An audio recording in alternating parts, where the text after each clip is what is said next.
আসসালামু আলাইকুম রহমতুল্লাহি ওয়াবারাকাতুহু। হাজির হয়েছে আরবি ব্যাকরণের অত্যন্ত গুরুত্বপূর্ণ একটা বিষয় নিয়ে, তা হচ্ছে গত পর্বের পরবর্তী বিষয়টা।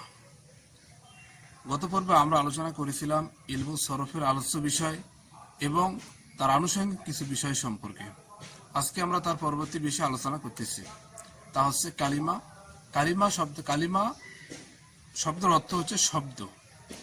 কালিমা কাকে বলা হয়? আরবি ভাষায় অর্থবোধক একক শব্দকে কালিমা বলা হয়। কালিমা তিন প্রকার: এসেম, ফেল, হরফ। পবিত্র কোরআন শরীফ যদি আমরা তিলাওয়াত করতে চাই, হাদিস এবং যতই ফিকার কিতাবগুলো আমরা পড়তে চাই, যত শব্দ আছে প্রত্যেকটা শব্দই কোনো না কোনো কালিমা। হয় শব্দটা এসেম হবে, না হয়তো বা শব্দটা ফেল হবে, না হয়তো বা শব্দটা হরফ হবে। আজকের আলোচনার বিষয় কালিমা তথা শব্দ। কালিমা কি? আমরা যদি কোরআন সুন্নাহ যে কোনো বিষয় অধ্যয়ন করতে চাই, আমরা যে শব্দটাই পাবো এটা কোনো না কোনো কালিমা। হয়তো বা সেটা এসএম হবে, না হয়তো বা সেটা ফেল হবে, না হয়তো বা সেটা হরফ হবে। তাহলে আমাদেরকে প্রথমে কালিমা জানতে হবে। কালিমা কি? কালিমা হচ্ছে আরবি ভাষায় অর্থবোধক একক শব্দকে কালিমা বলে। যেমন কাতাবা, কেতাবুন, মিন। কালিমা এর প্রকারভেদ। কালিমা তিন প্রকার: এসেম, ফেল, হরফ। এসেম মানে বিশেষ্য, ফেল মানে ক্রিয়া, হরফ মানে অব্যয়।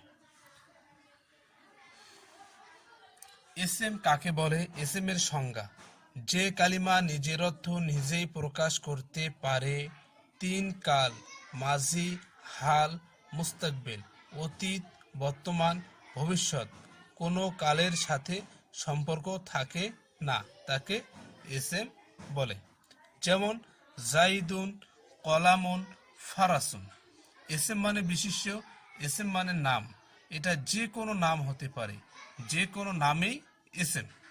যেমন এটা হোক না কেন আরদুন পৃথিবী, সামাউন আকাশ, বাকারতুন গরু, এটা যে কোনো নামেই এসএম। আর ফেল হচ্ছে নিজের অর্থ নিজেই প্রকাশ করতে পারে। তিন কাল: অতীত, বর্তমান, ভবিষ্যৎ। কোনো এক কালের সাথে সম্পর্ক থাকে, তাকে ফেল বলে। যেমন ফাআলা, নাসরা, দরাবা। অর্থাৎ এসএম হলো তিন কালের সাথে সম্পর্ক থাকবে না, আর ফেল হলো তিন কালের কোনো এক কালের সাথে সম্পর্ক থাকবে। SM, fail. আরেকটা হচ্ছে হরফ। হরফ এমন একটি কালিমা, তা এসএম আর ফেলের সাথে মিলিত না হয়ে নিজের অর্থ প্রকাশ করতে পারে না, তাকে হরফ বলে। যেমন মিন, ইলা, ফি। এসএম নিজেই স্বয়ংসম্পূর্ণ, ফেলও নিজেই স্বয়ংসম্পূর্ণ, আর হরফ হচ্ছে এসএম ফেলের সাথে মিলিত হয়ে অর্থ বাক্য গঠনের জন্য সহযোগিতা করে। যেমন কিভাবে এসএম নিজে স্বয়ংসম্পূর্ণ, ফেলও স্বয়ংসম্পূর্ণ, আর হরফ কিন্তু তা নয়। যেমন আমি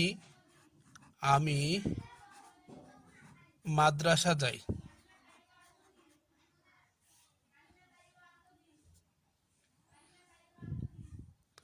আমি মাদ্রাসা যাই। আমি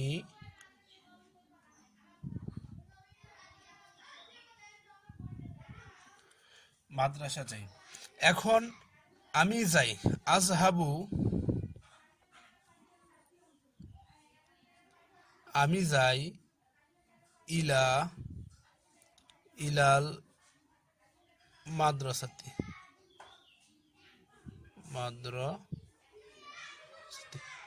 আমি মাদ্রাসা যাই। এখানে আজহাবু শব্দটি হচ্ছে ফেল, আর ইলা হচ্ছে হরফ, আর মাদ্রাসা হচ্ছে এসএম। ফেল, হরফ, এসএম। তাই আজহাবু, আমি যাই। আজহাবু শব্দের অর্থ হচ্ছে আমি যাই। ইলা মানে দিকে, মাদ্রাসা মানে মাদ্রাসা, আমি মাদ্রাসায় যাই, অর্থাৎ এখানে আজহাবু শব্দটা নিজে স্বয়ংসম্পূর্ণ, মাদ্রাসাটা তাও স্বয়ংসম্পূর্ণ, কিন্তু এই যে ইলা মানে ইলা অর্থ হচ্ছে দিকে, আমি মাদ্রাসার দিকে যাই, মানে কি আমি মাদ্রাসার দিকে যাই। এখন তাই ইলা কিন্তু স্বয়ংসম্পূর্ণ নয়, তাই ইলা আসার কারণে এই আজহাবু মাদ্রাসা এখানে বাক্য গঠনে সহযোগিতা করছে। পরবর্তীতে আমি যে বিষয়টা আলোচনা করব তা হলো সিগা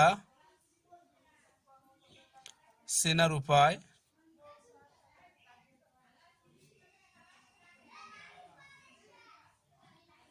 এবং তা কিভাবে নির্ণয় করা যায়।